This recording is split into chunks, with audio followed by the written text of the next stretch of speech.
Bienvenue à Horreur Québec, le balado.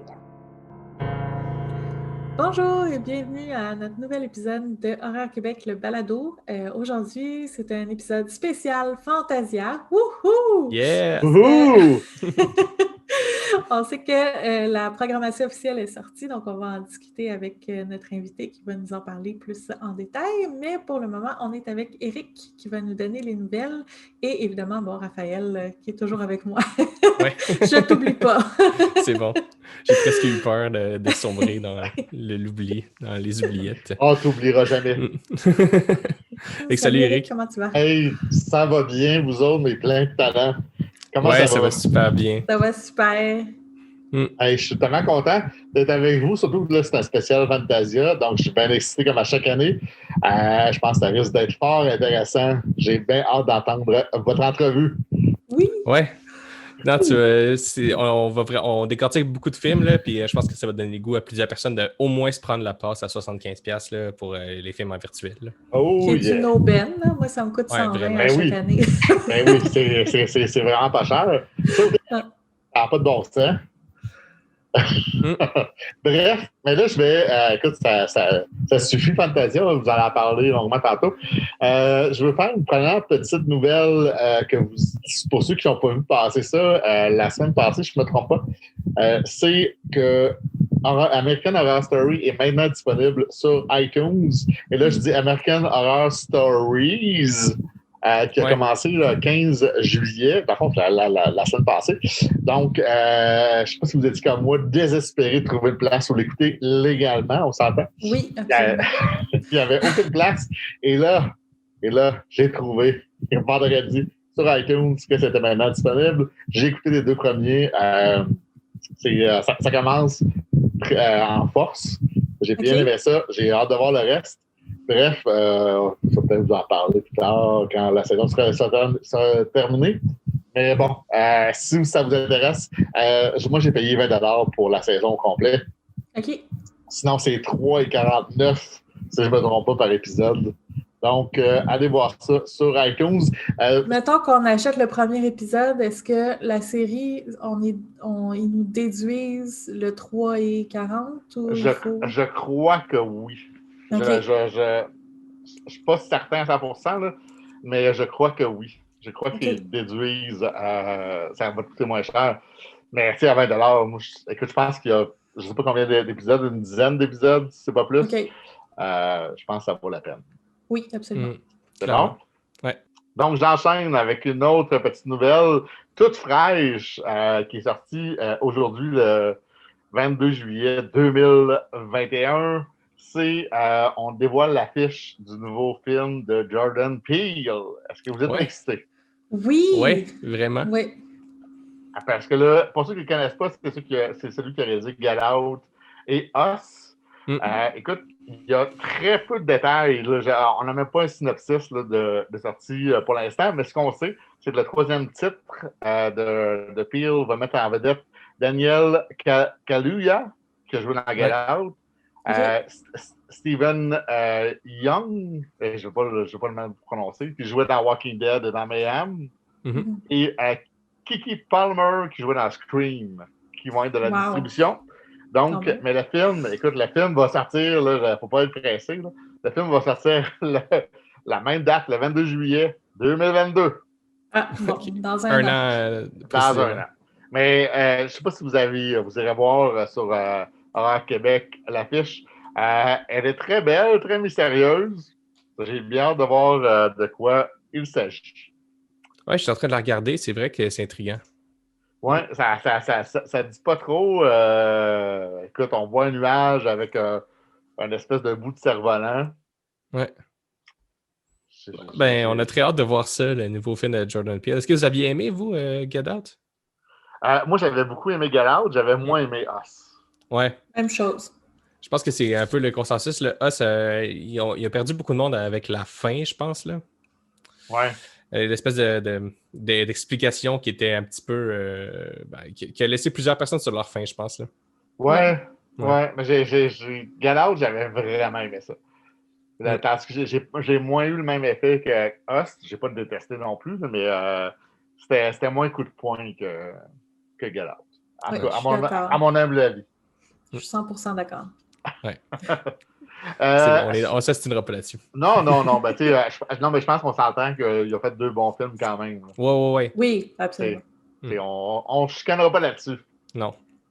J'aime ça. On s'entend bien.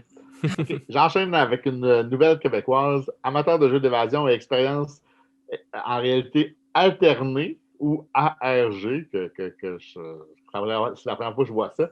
La nouvelle start-up québécoise Ars Experience ouvre officiellement ses portes virtuelles. Basée à Trois-Rivières, la compagnie fondée par Benoît Mongrain propose des scénarios en ligne qui vous plongent au cœur d'une enquête interactive en se frayant un chemin dans votre vie quotidienne. Ouh. Ouais, intéressant. Intéressant. Le joueur devra en effet tenter de résoudre l'énigme par le biais de différents médias. Coup de fil anonyme. Moi, je trouve ça cool. Courriel mystérieux, messages, textes cryptés, recherche web et même parfois des objets envoyés par la poste qui interagissent avec la personne au fil du temps. Moi, je trouve ça vraiment cool. Ça me donne quasiment envie, pas quasiment, mais ça me donne envie de l'essayer. Ouais, moi aussi, je trouve ça intéressant, c'est intriguant, ça met un peu de piquant dans la vie. Oui, puis, tu sais, disons, t'es bien occupé, puis t'oublies ça, puis là, tu reçois un coup de fil anonyme, puis là, tu te mets à capoter. Ah oui, en tout cas, moi, ça serait mon genre, qui c'est qui m'a appelé, puis là, en tout cas, bref. Mais, bref, je pense que ça doit être pas mal cool. Il va y avoir des prochaines annonces pour le dévoilement.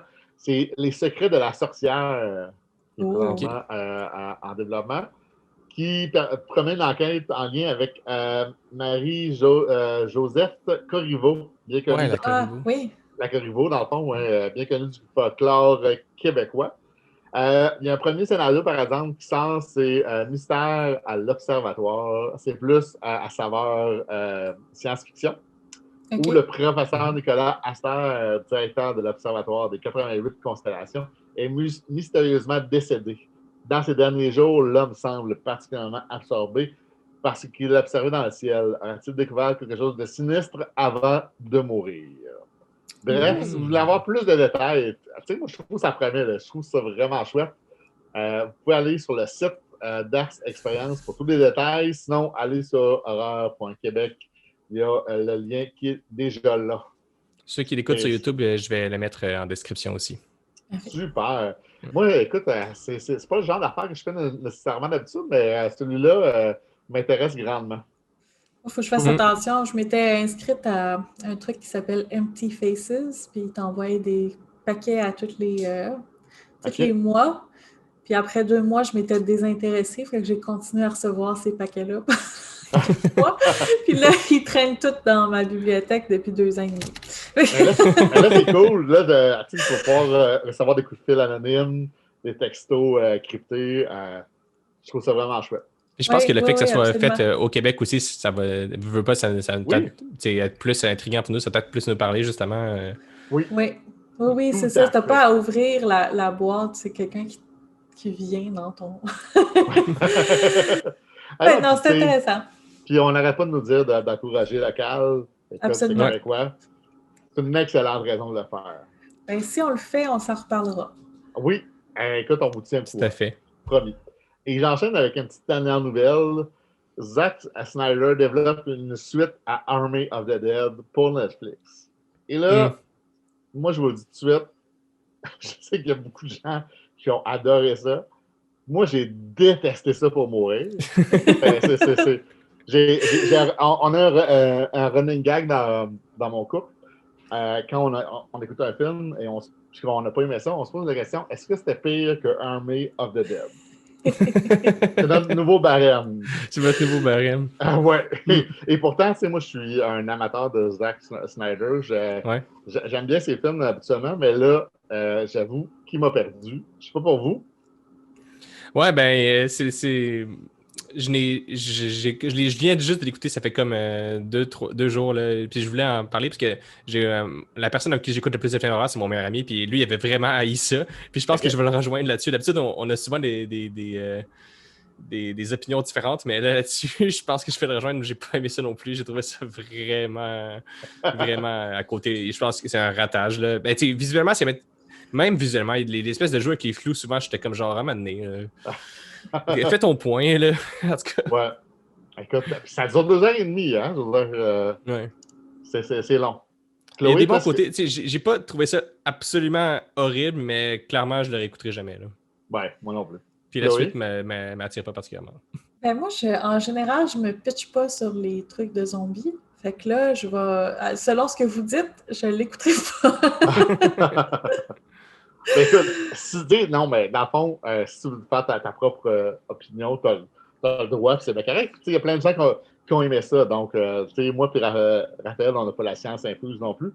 Mais, Non, c'est clair. Tu sais, écoute, si tu as 2 heures et demie à perdre,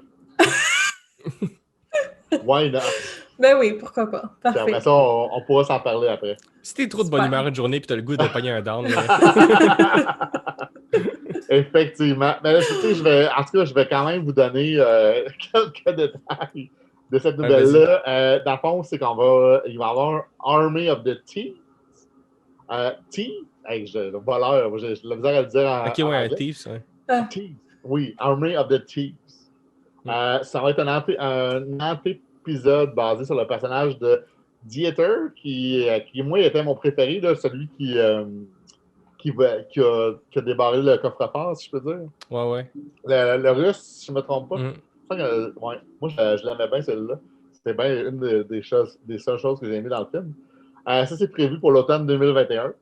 Écoute, il va y avoir aussi une série animée Army of the Dead Lost Vegas, prévue pour le printemps 2022, qui va porter sur l'origine de Scott, qui était joué par Dave Bautista. Ouais.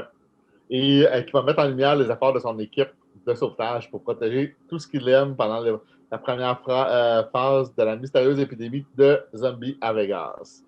Aussi, écoute, THR dévoile toutefois aujourd'hui qu'encore plus de zombies nous attendent. Le site révèle officiellement que Snyder développe une suite accompagnée du co-scénariste du premier film, chez Atten. Moi, ils font participer pour pratiquer mon anglais. Le projet fait partie d'une nouvelle entente d'une durée de 2 ans que la compagnie de production du cinéaste de Stone Prairie a signé avec la plateforme. Écoute, pas super de détails pour l'instant pour cette suite-là officielle. Là, déjà qu'il y a 2 autres projets, c'est assez. Il faut croire que ça a marché là, sur Netflix. Il a dû faire des bons scores. Là, écoute, s'emballe autant. Écoute, il y a eu. Netflix a dévoilé que 75 millions de comptes de membres dans le monde avaient syntonisé Army of the Dead au cours des 4 premières semaines de sortie. Donc, ok, quand même. Oh oui. C'était big, là. C'était big. Ça ferait un gros box-office. Oui. Mais écoute, si ça vous tente, écoutez-le. Puis vous nous donnerez votre opinion. Parfait. Et ça, écrivez-nous à Balado à Commercial Horreur Québec si vous avez aimé ça. Envoyez-nous des insultes. Oui. On est capable d'en prendre. Mais sur ce, mes chers amis, je vous souhaite une belle semaine. Profitez-en. Il fait beau, il fait chaud. Et on se revoit au prochain épisode. Ouais, puis on va discuter de fantasy ensemble, je suis pas mal certain. Ah, c'est clair. Là, je pourrais pas me retenir. C'est bon, à la prochaine, Eric. Allez, à la prochaine. Bye. À la prochaine. Bye. Donc, oui, bienvenue dans ce deuxième segment de notre balado spécial Fantasia. On a l'honneur et la chance de recevoir aujourd'hui pour parler de la programmation de Fantasia 2021 Justine Smith, qui est une des programmatrices à la section Underground et qui travaille aussi avec la section internationale. Allô, Justine? Bonjour, merci pour m'avoir. Je suis très, très hâte de parler du programme cette année. Oui, on vient de découvrir la programmation au moment de l'enregistrement. Là. On est le 21 août, là, qu'on vient d'avoir les derniers titres. Là, on est super excités. Ouais, c'est Noël pour tous les fans de cinéma de genre du Québec et du Canada et de l'international même avec tout le volet en ligne. Donc, pour commencer, j'aurais envie de te demander, Justine, un peu de te présenter un peu c'est quoi ton travail fantastique, ça fait combien de temps que tu travailles là? Tout ça. Oui, je travaille comme dans la section de programmation. Ça fait depuis 3 années et ça fait 2 années que je fais la section Underground. Avant ça, j'ai travaillé avec le festival sur leur émission de télé comme un co-host. Une année, j'ai fait beaucoup de Vox Pop, je vais au Red Carpet, c'était vraiment, vraiment du fun. Mais avant ça, j'ai aussi une très longue histoire à couvrir le festival comme critique du cinéma. Alors, moi, j'ai vraiment une très longue histoire avec le festival. Ouais. Puis c'est quoi les circonstances qui t'ont amené à rentrer dans l'équipe? Moi, je dirais que c'est vraiment juste la chance. Je connais beaucoup de l'équipe depuis très longtemps. Et j'ai vraiment, je crois que c'était Rémi Fréchette qui m'a donné mon nom quand ils avaient besoin de quelqu'un qui parlait en anglais pour le programme de télé. Et puis après ça, c'est juste comme j'étais plus impliquée à chaque année. Moi, j'adore le cinéma underground aussi, alors c'était vraiment un passage comme un peu évident après une année que je serais une très bonne comme ambassadrice de ce sort de cinéma.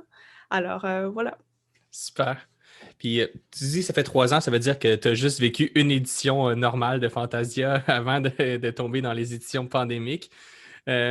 Mettons, tu sais, on n'en a pas vu que l'année dernière, toute la programmation, tout ça, c'est sorti un peu dernière minute, tout ça. On n'a pas eu l'occasion d'en parler beaucoup, mais c'était quoi un peu les défis que vous avez rencontrés là, avec la pandémie? Comment ça s'est fait, l'espèce de transition pour permettre justement la diffusion en ligne et puis tout ça? Je dirais que c'était assez difficile parce que quand Fantasia, c'est vraiment un des premiers festivals qui a été en ligne l'année passée. Nous sommes en juillet normalement. Nous avons poussé la date en août.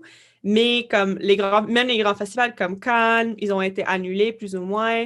Alors, il n'y avait pas vraiment un blueprint à suivre. Alors, c'était vraiment à nous d'essayer de comme naviguer les choix, où on va diffuser les films. Alors, ça, c'était une grande question. Maintenant, nous utilisons Chef 72, qui est très commun, comme Toronto l'utilise, je crois, comme tous les grands festivals, mais c'était vraiment nous qui étions la première.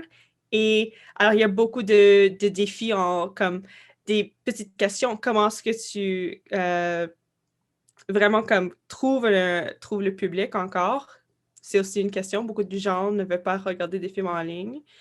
Comment est-ce que tu peux aussi avoir l'aspect social? Parce que pour tout le monde qui sont des grands fans de Fantasia, c'est vraiment un festival qui a cet élément qui est très... c'est un événement de public. Là. C'est pas comme des gens qui sont chez eux, qui ne disent rien. C'est vraiment quelque chose qui est très, très impliqué dans la société, dans la culture. Et ça, c'était une des grandes difficultés. Nous avons essayé d'utiliser un Discord server, des Q&A qui étaient en direct. Et je crois qu'en général, ils ont assez bien marché. Chacun que j'ai fait, il y avait beaucoup d'interactions. Les talents étaient très heureux aussi. Je dirais c'est juste, il y avait quand même un manque. Comme moi, je serais hâte de voir quelques films en cinéma encore. C'est pas la même chose à la fin de la journée. Mais c'était un grand défi et je crois que nous avons assez bien fait en considérant que nous ne sommes pas le plus grand festival du monde, mais ça a bien allé, oui. Oui, c'était très bien fait. Moi, j'ai bien aimé. J'ai pas entendu qu'il y avait beaucoup de bugs ou quoi que ce soit. Là. C'était très fluide. Ouais. Puis toi, Chloé, aussi, en tant que personne qui fréquente Fantasia assez souvent, là, comment t'as trouvé ça? Est-ce que tu as réussi à trouver un petit peu le côté humain malgré tout au niveau de la pandémie? Ben, c'est ça. C'est vraiment ça qui manque. Tu t'assois dans la salle, puis c'est seulement des fans d'horreur ou de films de genre qui sont là. Donc, on n'a pas les mêmes réactions. Tu sais, quand tu vas au cinéma puis que tu écoutes un film comme The Conjuring, puis là, il y a une grosse scène avec plein de sang. Bon, au cinéma, les gens vont faire « Ah! » Puis à Fantasia, les gens vont faire « Ouais! » Tu sais, c'est pas vrai. Les petits miaus aussi qui manquaient, qu'on avait pu, tu sais, plein de petits... la pub de Yongchang. oui, c'est ça, cette pub-là qu'on voyait, puis moi j'étais toute seule dans mon salon, ouais! mais ça n'avait pas le même impact. Donc ça, c'est sûr que ça manquait beaucoup. Là. Fait que cette année, au moins, on a quelques films en présentiel. Et on va une formule hybride, je pense que ça va être... Mais ça va être l'idéal aussi, parce que des fois, il y avait des films qui étaient très tard. Donc, je ne sais pas si vous aviez l'intention ou si vous aviez pensé aux prochaines années, si vous voulez continuer une formule hybride ou si ce n'est pas encore sur la table. C'est pas moi qui fais la décision, mais je pense que tout le monde en parle que ça fait du sens de continuer d'une façon parce que nous avons eu beaucoup de gens qui nous avons parlé, ils sont des parents, ils ne peuvent pas aller voir un film à 21h un mardi soir, ou des gens qui, pour des autres raisons, ne peuvent pas aller au festival. Alors, avoir comme une opportunité de voir des films en ligne, ça donne accès à beaucoup de gens qui, normalement, n'ont aucune opportunité d'aller à Fantasia.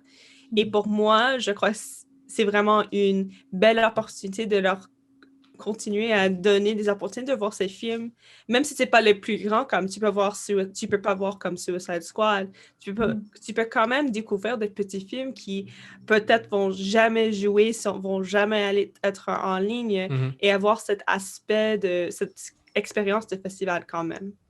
Oui, tout à fait. Absolument.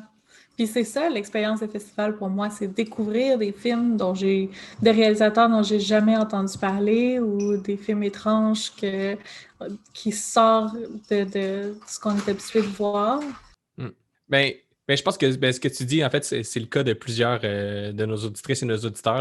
L'expérience de Fantasia, c'est avant tout la découverte, là, c'est de trouver des petits films qu'on n'aurait pas la chance de voir sur aucun autre écran. Là, parce qu'on s'entend que la majorité de la programmation ne sortira jamais en salle au Québec dans d'autres circonstances. Là, mais malheureusement, à certains égards, parce que des fois, il y a des petits chefs-d'œuvre que ça va être notre seule occasion de notre vie de le voir en salle. Là. Oui, absolument. Oui, et c'est juste à regarder des années précédentes et regarder la sélection. Et il y a quand même beaucoup de films qui sont impossibles à voir. Là. C'est le 25e anniversaire cette année et si tu regardes, il y a vraiment des grands films la première année, mais il y a aussi plusieurs films qui sont impossibles. C'est comme, ils ont joué une fois en salle à Fantasia et c'est la seule fois qu'ils ont joué au Québec. C'est pas sur DVD, c'est pas sur Netflix. Alors ça, c'est vraiment un des grands plaisirs du festival pour moi, c'est de découvrir ces petits films. Pour moi, la grande question l'année passée, c'était comment trouver vraiment des gens qui vont voir ces films qui n'ont pas de grand nom, parce que dans mon expérience, je trouvais que en comparaison avec un festival en personne, les gens en général écoutaient moins de films.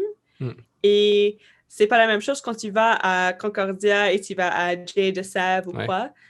C'est très facile de dire je vais rester pour le prochain film, je le connais pas les noms, mais je suis ici. Ou quelqu'un à l'extérieur dit tu dois voir ce film, ou tu rencontres le cinéaste McKibbins. Alors, c'est la grande difficulté pour moi en ligne, c'est de trouver des façons de encourager des gens à faire cette découverte si c'est pas quelque chose qu'ils font normalement, parce que tu veux aussi aller à l'extérieur, prendre une bière, aussi des nuances. Ben justement, avant qu'on traverse pour la programmation de cette année, on se demandait, est-ce que tu aurais un coup de cœur d'un des films que tu as programmé dans les 3 dernières années, que ça peut être un film de cette année aussi, mais on va y aller de toute façon. Est-ce qu'il y a un film que vraiment tu dis... ça, je suis vraiment fier d'avoir réussi à le programmer, parce que c'était vraiment un petit bijou. Ça, c'est une très bonne question. Je dois y penser. C'est peut-être un film de cette année, je dirais. C'est un film qui s'appelle Baby Don't Cry. C'est un premier mondial et c'est un film d'un genre, mais comme un peu hybride. C'est pas nécessairement un film d'horreur ou un film de crime. C'est un peu un film sur l'adolescence. Et c'est vraiment un projet qui est fait par cette jeune femme, Zita Bay, c'est elle qui a écrit le scénario. Elle est aussi l'actrice. Elle a fait beaucoup comme le design du film. Il y a un réalisateur aussi, mais même quand je lui ai parlé, il dit que c'est vraiment le film de Zita. Et c'est une histoire d'une jeune immigrante chinoise qui tombe en amour je crois que c'est Washington ou dans le Pacific Northwest, plus ou moins. Et c'est un film tellement intense et tellement beau. Et tu as vraiment cette expérience de comme, c'est la découverte du nouveau talent incroyable. Et ça te apporte vraiment dans les émotions extrêmes d'être 16 ans, 17 ans, cette vague, où tu fais, sur un côté, tu veux être accepté, tu veux être une membre de la société, à l'autre, c'est une réjection totale de tous les membres d'autorité, du gouvernement, de vos parents. Et pour moi, c'est comme un film qui est comme si... Je juste l'adore, là. C'est juste un film qui, pour moi, était tellement spécial. Et les autres membres de l'équipe, quand ils ont vu aussi, avaient beaucoup la même sensation. C'était pas même moi qui ai écrit les programme notes, c'était Justin.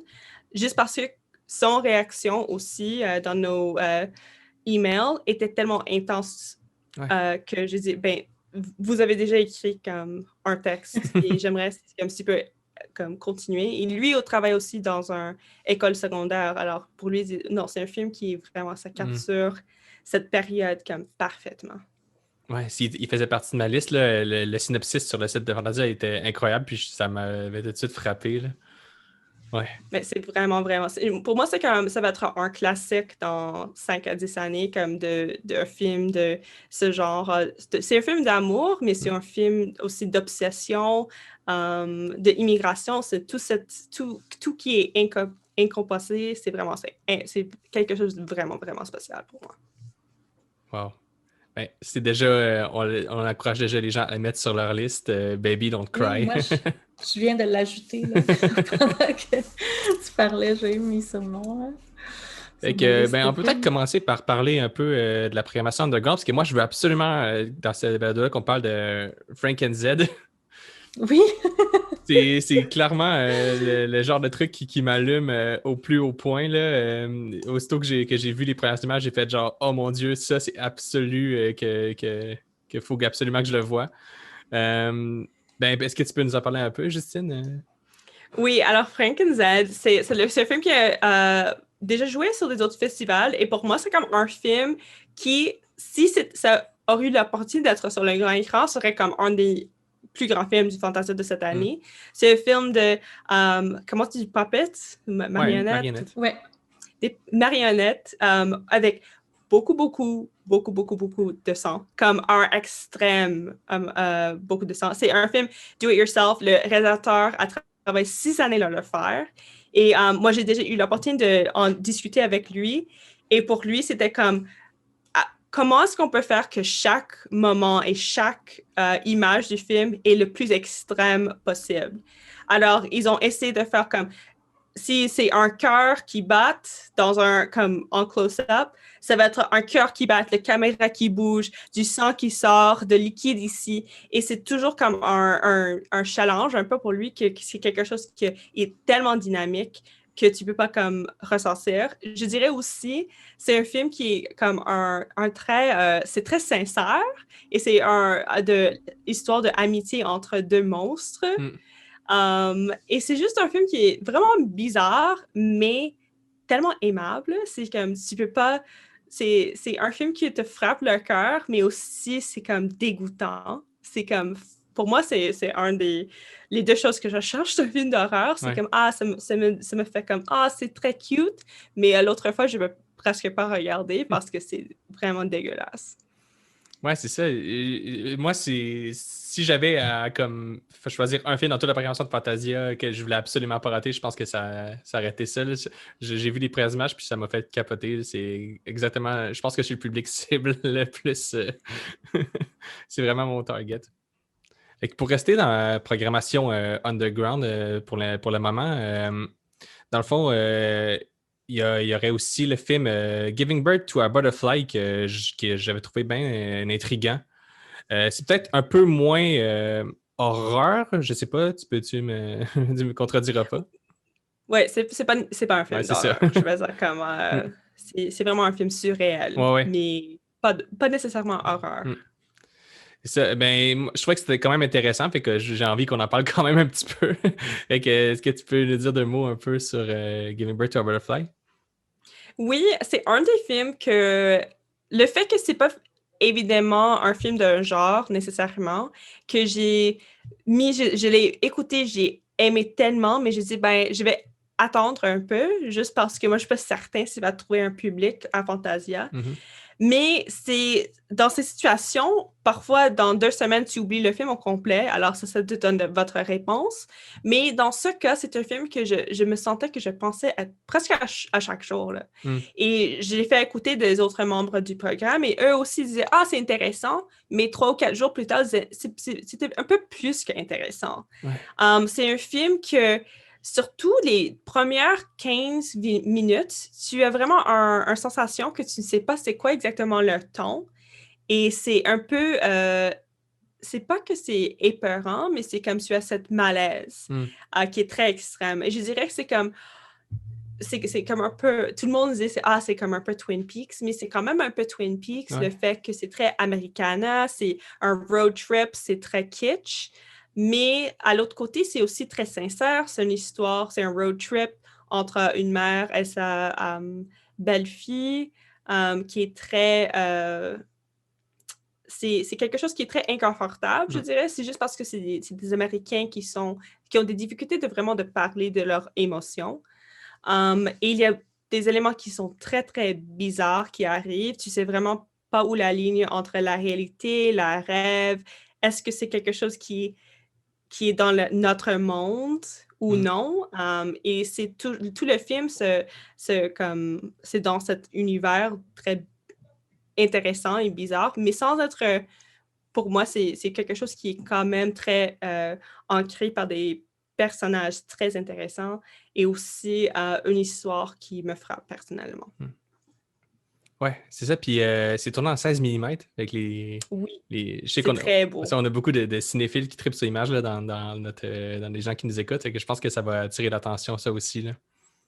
Oui, c'est un des films les plus beaux du festival, dans mon avis. C'est incroyable et encore ça donne un peu plus une sensation dreamy, la façon qu'ils utilisent la pellicule. Avec le grain particulier de l'image. Là. Ouais. Fait que peut-être juste avant de passer à une autre section, j'aimerais juste qu'on glisse des mots sur Caligari. Oui. Ouais. Ben, parle-nous de Caligari. Alors, Dr. Caligari, c'est un film de 1989 qui est un film un peu porno, mais pas exactement, c'est softcore. Et c'est une continuation de The Cabinet de Dr. Caligari. Mais c'est l'histoire d'une femme qui a un problème de libido. Mais le cinéaste Steven Saïdian, qui a travaillé avec Hustler, alors il a travaillé comme directeur artistique de presque toutes les publications de Larry Flint. Il est aussi un directeur de art en général. C'est un film qui est comme Dr. Caligari, l'original, que c'est tout sur... comment est-ce que tu dis des sets?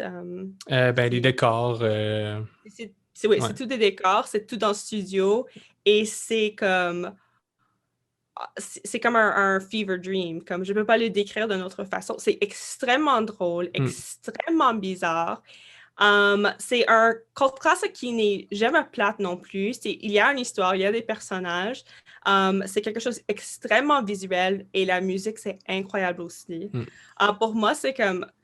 Je sais que les gens qui sont vraiment dans le cinéma de culte, ils connaissent le nom. Steven Saïdian, c'est comme une légende un peu. Ouais. Mais pour moi, c'était comme j'ai entendu le nom, mais c'était une grande découverte pour moi. Et avoir une restauration de ce film, pour moi, c'est comme un coup... C'est comme...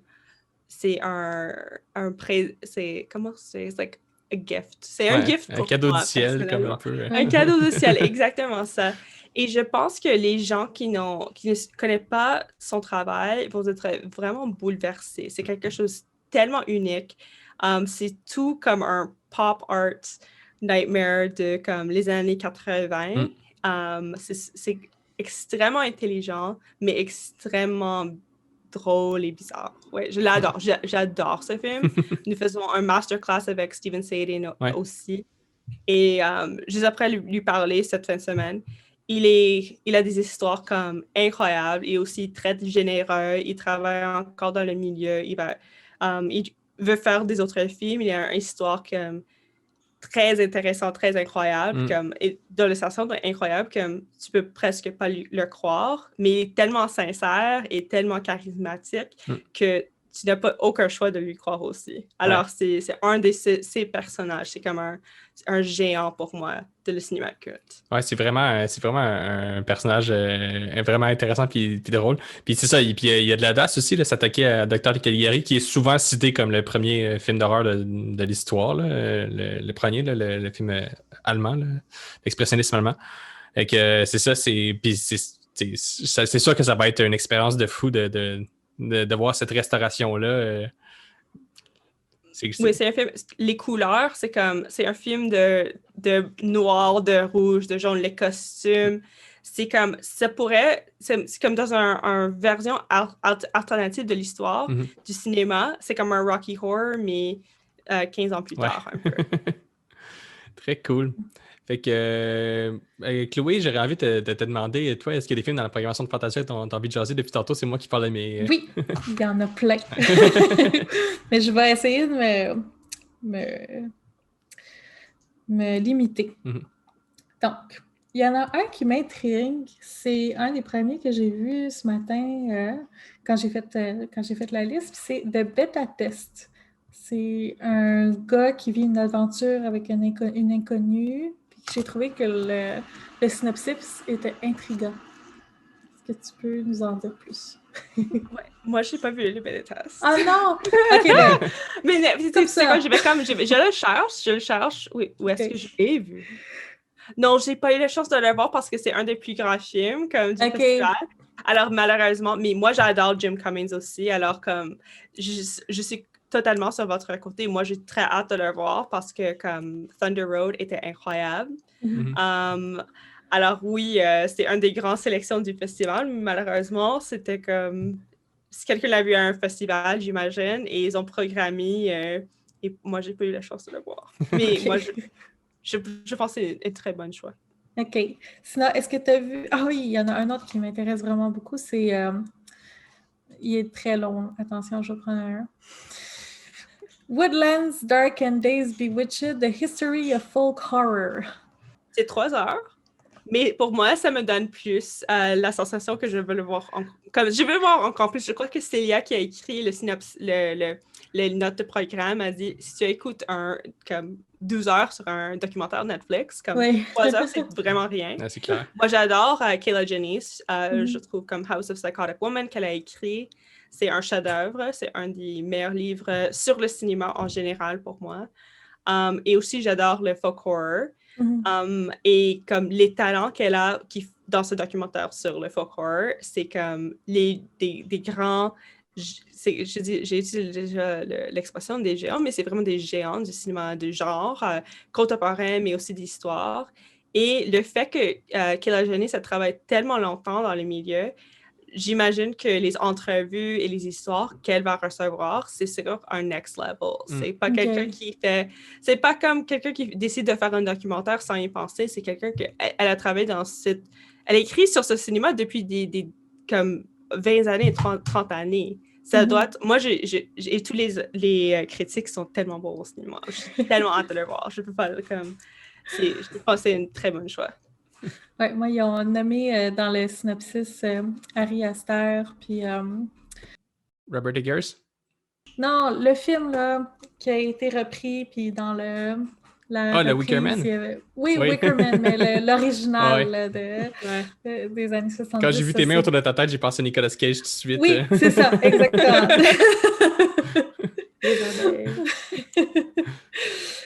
Oui, c'est ça. Donc, il en a mis Ari Aster puis The Wicker Man dans la description. Puis moi, j'ai pas eu besoin de lire plus loin. J'avais envie de le voir immédiatement. Fait que là, tu me donnes encore plus envie de le voir. Sinon, et là, je commence à avoir peur. T'as-tu des films que... toi, qu'est-ce que tu nous conseilles? Qu'est-ce que tu as envie de jaser? Un des films que moi je suggère comme hautement, c'est Hellbender. Je ne sais pas si vous avez écouté The Deeper You Dig. Il y a quelques... C'est 3 ou 4 années. Alors, c'est le retour de The Addams Family. C'est famille qui crée des films depuis assez longtemps, mais ses derniers films sont des films d'horreur. Et Hellbender, c'est comme un film de occult, de famille, mais il y a de la musique parce que leur fille adolescente et leur père sont aussi des musiciens. Et si tu as écouté le Deeper You Dig, c'est vraiment, ils n'ont pas d'argent, mais ils font des plans incroyables et vraiment, et ils ont beaucoup aussi de cœur dans leurs films. C'est comme, c'est difficile à décrire sans l'écouter, mais c'est quelque chose qui a vraiment comme, tu as vraiment une sensation qui fait des films pour survivre. Je sais pas, comme, c'est comme quelque chose de tellement naturel. Et même si c'est comme un peu moins d'argent ou si des moments que tu n'es pas certain si ça fonctionne, dans le total, c'est quelque chose que, pour moi au moins, me parle comme quelqu'un qui adore les films d'horreur et qui adore le cinéma en général. Il fait des films sans moyens, vraiment. Et c'est des films excellents. C'est des films qui sont beaucoup meilleurs, dans beaucoup de cas, que les grands films d'horreur qui ont comme des millions et des millions de dollars. Et si vraiment les gens ont beaucoup aimé The Deeper You Dig, j'imagine qu'ils vont beaucoup aimer celui-là. Mais c'est aussi pas exactement la même chose, c'est quelque chose de nouveau. Ouais. Et ça, je trouve, c'est aussi très intéressant. Ils avaient comme un succès, mais au lieu de juste le copier, ils font quelque chose encore plus bizarre. Et alors, ça, c'est intéressant pour moi aussi. Ouais, c'est ça, le style visuel, quand j'ai regardé la balance, m'avait vraiment frappé, que j'avais fait genre, ça a l'air vraiment ailleurs que de Deeper You Dig. Là. Oui, c'est très intéressant aussi parce que leur fille, Zelda, c'est un des co-réalisatrices, elle va je le suis sur TikTok. Ah oui? Et elle a fait sur TikTok, elle explique beaucoup comme les effets spéciaux qu'elle utilise, comment elle utilise les caméras, parce que c'est vraiment elle qui s'intéresse vraiment sur l'image et sur comme la composition des films, quand j'ai parlé, quand elle est venue pour la première film. Et c'est extrêmement intéressant qu'est-ce qu'elle fait parce que parfois, c'est presque expérimental. C'est quelque chose qui vraiment pousse l'enveloppe, mais c'est aussi quelque chose de très jeune et très comme, moderne aussi. Très cool. Ben, on encourage les gens à mettre ça sur la liste aussi. Lui, est-ce qu'il va être disponible en location aussi ou est-ce que c'est en personne? C'est pas en personne, c'est en ligne. Ah, OK. Et il va avoir comme cette année, qu'est-ce qu'on fait aussi? Pas pour tous les films, mais beaucoup des films qui sont sur l'horaire, qui jouent sur une heure fixe. Je crois que c'est 2 jours plus tard. Ça va être disponible sur VOD pour 24 heures. Alors, ça, c'est un peu de différence de l'année passée où c'était seulement à une heure fixe ou c'était seulement sur VOD. Ouais. Je crois que ça donne plus d'opportunités des gens de découvrir des films que peut-être ont beaucoup de réceptions qui sont excellents, mais ils ont manqué la projection. Tout à fait, c'est vraiment cool. Est-ce que tu as un autre film que tu as envie de nous présenter? Oui, c'est un film. Celui-là, je crois que ça joue seulement en personne. C'est The Righteous. Oui. C'est un film canadien. C'est de Terre-Neuve, de toute place. Et c'est réalisé par Mark O'Brien, qui est un acteur que peut-être les gens reconnaissent de Ready or Not et Arrival. Et pour moi, ça, c'est vraiment un des films de cette année que, quand je l'ai vu, j'étais vraiment bouleversée. C'est un film que, si tu me présentes une image, je me disais, ça me semble comme un film que j'ai déjà vu. C'est en noir et blanc. Ça semble être très déprimant. Mais c'est un film psychologique d'un prêtre et un étranger dans cet environnement qui est très comme Terre-Neuve. C'est très... Ouais. Comment est-ce que... Je ne veux pas comme insulter des gens de Terre-Neuve, mais c'est très... C'est comme... Beaucoup de pluie. Ouais, mais non, il n'y a pas d'insulte là. Je pense qu'il serait le premier à l'admettre. Mais ça reste magnifique. Là. Moi, j'ai été à Terre-Neuve, puis même si c'est un peu gris et pluvieux à l'occasion, ça met en valeur la beauté des fjords et de tout ça. Là. C'est ça. Et je crois que le film, ça trouve cette balance parce que c'est un film qui est extrêmement beau, mais ça vraiment, c'est comme un cauchemar canadien un peu. Et pour moi, c'est comme les acteurs sont sur un niveau si incroyable que c'est comme un film, c'est comme The Beguiled, the original, avec Clint Eastwood. C'est cette sorte d'histoire, mais avec des éléments un peu supernaturels. Et c'est aussi un film de religion, mais dans la façon comme The Exorcist, c'est un film de religion. Et moi, ça m'a frappé comme d'une façon que un film canadien, ça fait quand même un peu longtemps que je me souviens que c'était quelque chose de tellement spécial. Je trouve que c'est un des films les plus essentiels du festival cette année. C'est un premier mondial aussi. Nous avons vraiment la chance. Et moi, j'ai tellement impressionné avec le talent de Mark O'Brien parce que c'est pas toujours qu'un acteur peut apporter cette sorte d'atmosphère comme un réalisateur, mais tu vois aussi comme un acteur, il travaille tellement bon avec les autres personnes qui y travaillent parce que lui aussi est dans le film et c'est vraiment une histoire de 3 personnages. Alors, c'est très, très intime, c'est très, très petit, mais c'est un film qui a des émotions et des nuances qui sont comme effrayants et aussi, c'est comme, ça te brise le cœur aussi. C'est quelque chose qui j'ai adoré et c'est un des films que je ne peux pas arrêter d'y penser depuis que je l'ai vu et ça fait quand même presque 6 mois, je sais pas, mais ça fait longtemps quand même. Ouais. Wow, quand même. Je l'ai ajouté à ma liste. Non, c'est ça. Ben, les images ont l'air vraiment, vraiment intrigantes, là. Justement, le côté noir et blanc, puis tout le travail sur les lumières, les silhouettes, là, ça a l'air vraiment, vraiment quelque chose. Ça m'a fait aussi penser à le film Le Night of the Hunter, un de mes films préférés. Ils ont des comparaisons en histoire parce que les personnages principaux, plus ou moins, sont des hommes de religion, mais aussi sur la composition et expressionniste noir et blanc qui te fait penser aussi comme, à des films comme Dr. Caligari, que nous avons déjà parlé, l'original, pas le nouveau. Et aussi, c'est un film qui est vraiment très bien accompli. C'est vraiment quelque chose de spécial. Cool.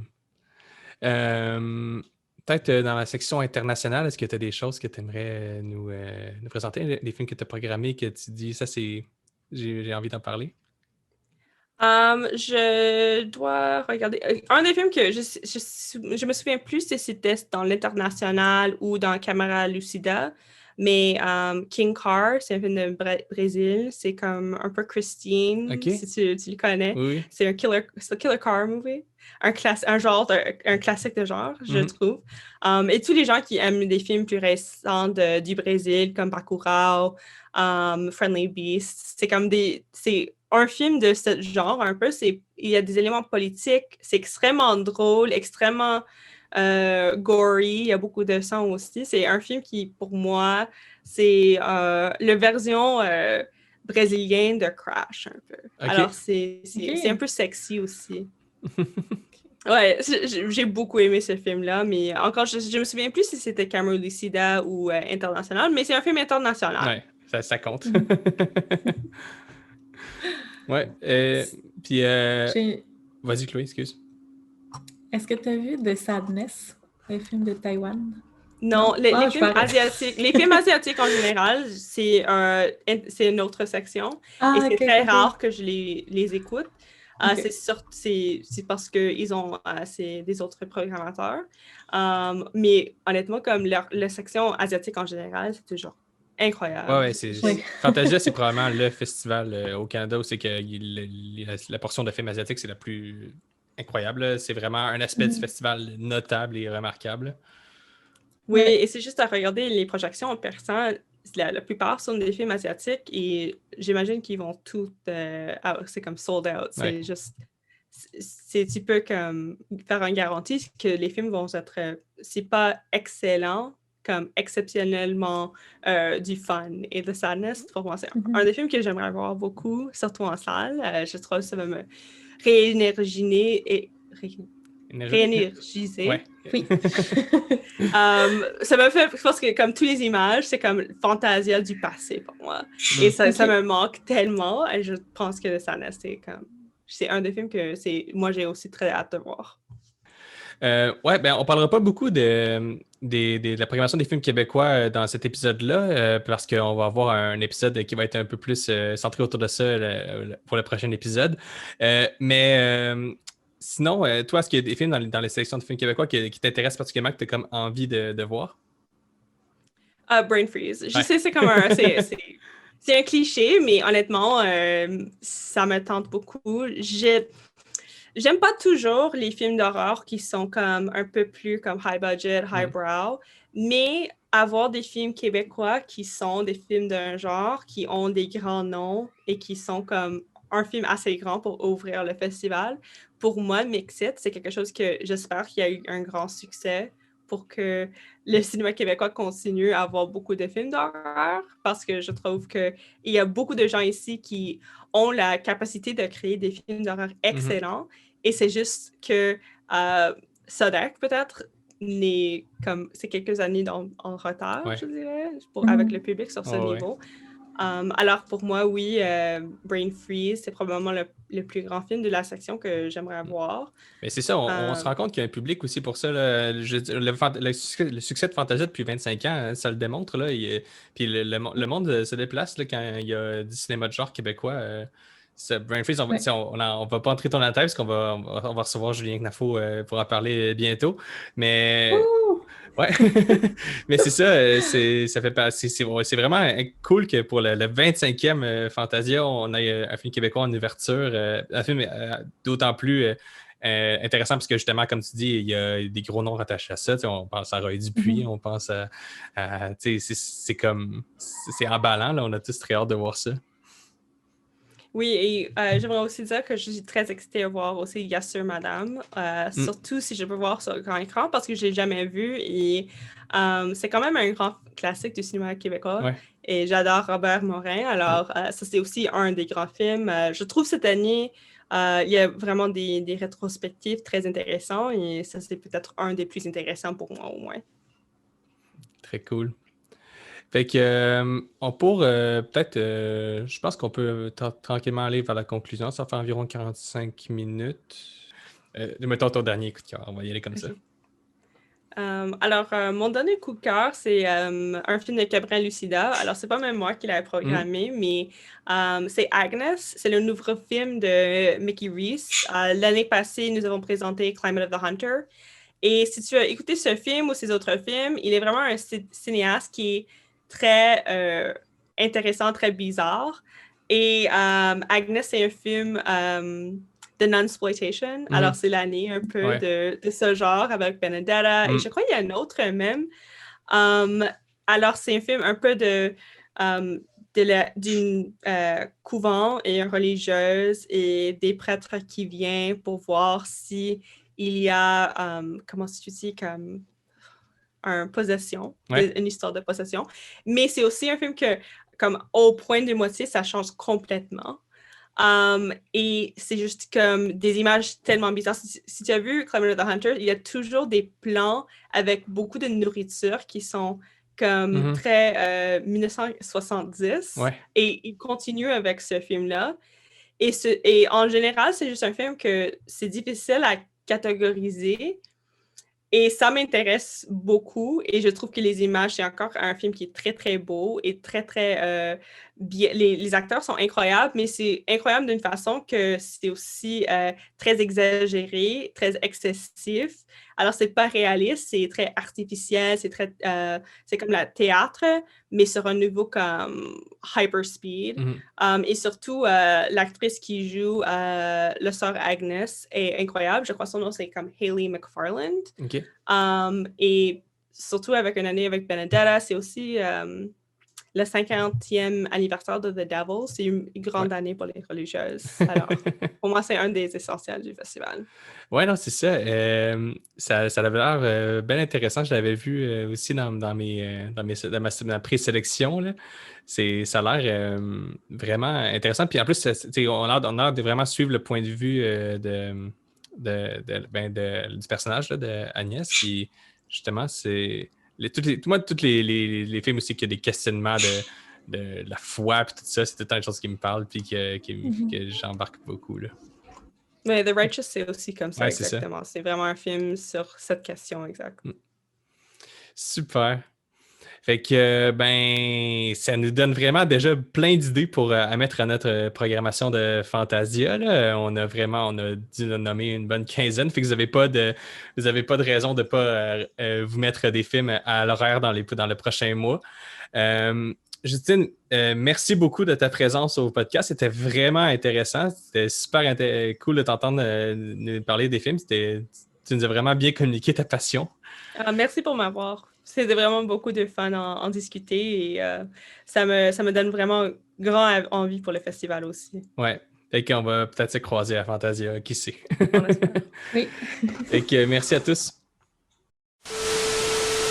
Donc, on termine avec notre habituel cérémonial segment sur les recommandations. Chloé, qu'est-ce que tu as envie de nous parler aujourd'hui? Et moi, j'ai écouté un petit balado en français cette fois-ci. Ah Oui, ça s'appelle Histoire à mourir debout. Pour le moment, il y a juste 3 épisodes qui sont sortis. Ça OK. raconte l'histoire de l'affaire Claire Lortie, qui est une affaire criminelle d'un meurtre presque parfait, en fait, qui a eu lieu au Québec dans les années 1970. J'imagine qu'il va y avoir d'autres, éventuellement, d'autres affaires par la suite qui vont faire plus d'épisodes, mais pour le moment, c'est 3 petits épisodes, mais c'est très intéressant. Puis ça permet d'en apprendre plus aussi sur notre histoire criminelle au Québec, parce que on en a eu des cas aussi particuliers. Ouais, c'est sûr. Puis toi, Raphaël, qu'est-ce que tu as envie de recommander? Ben moi, en fait, c'est assez une évidence après l'épisode qu'on vient d'avoir, là. J'ai vraiment envie que les gens se procurent la passe à 75$ de Fantasia pour regarder les films qui sont disponibles en version demande et en streaming, là. Ça vaut vraiment la peine. C'est une aubaine de pouvoir voir autant de films sur autant de jours avec un prix aussi minime, là. Tous les amateurs de cinéma de genre sauter là-dessus, puis c'est le moment de faire des découvertes, là, de vraiment aller regarder un peu les films programmés, spotter ceux qui vous intéressent un peu, puis vous avez l'occasion de les voir à peu près, dans les circonstances qui vous vont le mieux. Des fois, Fantasia, c'est compliqué, on en a parlé, genre, il faut... un jour de semaine, des fois, c'est compliqué aller voir un film à 10 heures au cinéma, alors que là, vous pouvez le regarder chez vous, dans votre confort, sans avoir à vous déplacer. C'est vraiment une occasion à ne pas manquer. Pitchez-vous sur les passes de Fantasia. Vous allez pouvoir nous croiser probablement si, si Ouais. vous vous rendrez sur place. Exactement. Donc, sinon, on vous dit à bientôt pour le prochain épisode dans lequel on va parler de Brain Freeze. Et ensuite, on vous prépare quelque chose de bien particulier pour Fantasia. Ne ratez pas ça. Continuez de nous suivre sur Horreur Québec, la page Facebook, Instagram et également sur les plateformes de balado. Donc, salut à tous! Salut!